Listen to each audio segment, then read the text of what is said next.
Stand by.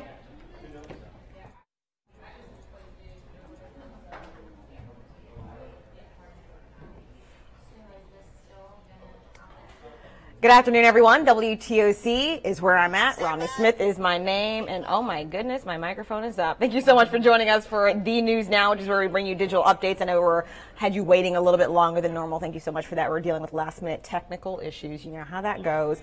Anyway, so we have been following a story that a lot of you were talking about around Christmas time, especially those viewers in the low country. You should remember the Christmas Day lottery glitch that happened, causing thousands of people to think they won the lottery. Well, the state now says it will not pay up. In fact, state lottery officials met today to discuss how to address the issue and go over the results of an independent review and investigation into the holiday cash mess. Well, the game gave players an opportunity to win $500 of Christmas tree markers matched up in a tic-tac-toe style game. The lottery officials now say that the legal claims to $35 million in winnings they will not fulfill because 71,000 winning tickets were printed. And if you do the math, we're talking about $35 million worth of cash prizes. But South Carolina now saying they're not legally required to pay out the tickets that were erroneously printed because of a coding glitch. So the winning tickets will not be paid out. And some people played, of course, multiple times, multiple tickets, upwards of $7,000 to a single person. Nothing. They will receive absolutely nothing now, and there have been at least 2 lawsuits on this issue as well. The only money they can receive is to be reimbursed the cost of the actual ticket. I don't even know what to say about that. That's why I always tell people, if you ever win the lottery, first, sign the back of the ticket, and second, you got to validate that thing and make sure you actually won, because if it was printed by error, which is no fault of your own, you could be out of money. Whew, that hurts. All right, moving on now. WTOC has pictures of a fire that happened this morning. This one happening at the Allen Temple, which is on Eisenberg Drive. You can see pictures that the fire had caused extensive damage to the kitchen and even part of the roof. Savannah Fire says it appears to be related to a faulty gas stove.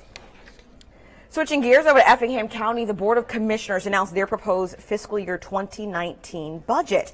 They say the total general fund for the budget is $28.7 million. They also say the special fund and capital fund total is just under $57 million. Now, some of the things included in this new proposed budget include 30 road construction projects, 33 new positions, and new updated equipment for public safety, as well as completing the new recreation facility at Morgan Park. The county will actually hold 2 public meetings on June 5th and June 19th, both starting at 5 p.m. They'll be held at the Board of Commissioners meeting room. Keep in mind, those of you in Effingham, y'all might like this. This budget would not increase property tax or millage rates, and officials say they will maintain or increase services. So those of you all viewers in Effingham, you might like that. Well, there is a leadership change happening on Tybee Island. WTOC's Crystal Howard has a preview of her story. Hey guys, I'm not sure if you've heard, but the Tybee Fire Chief has announced his resignation. And keep in mind, he is the leader of Ocean Rescue out there on Tybee Island. So what does this mean for lifeguards and beach safety? I'll tell you coming up at 5:30. When it comes to weather, it seems like wash, rinse, repeat, more and more rain every single day now. Kind of boring for some of us, but it is happening. In fact, Pooler just got hit not too long ago with a ton of rain. WTOC's Chief Meteorologist Dave Turley has more.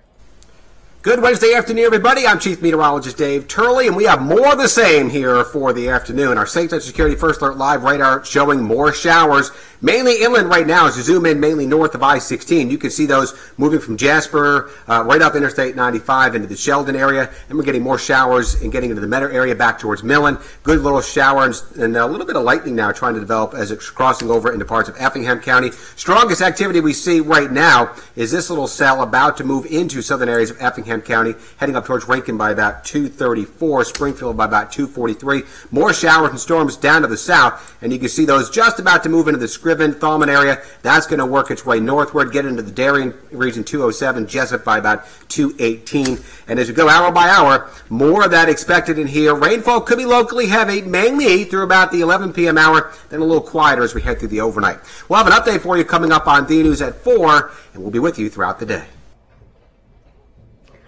All right, I always tell you guys you can interact with us on Facebook right now. I don't see any questions related to any of the stories, but I do want to thank those of you who are watching, especially those of you weighing in on my Facebook page right now. I see you, Suzanne Griner, saying, what up, WTOC? We appreciate that. Kanaya Flowers also saying, sounds like the making of a good lawsuit. She's talking about the South Carolina lottery, how the officials printed 71,000 tickets on Christmas Day, having people think that they actually won, and now they came out with a decision saying, no, none of them will be paid out.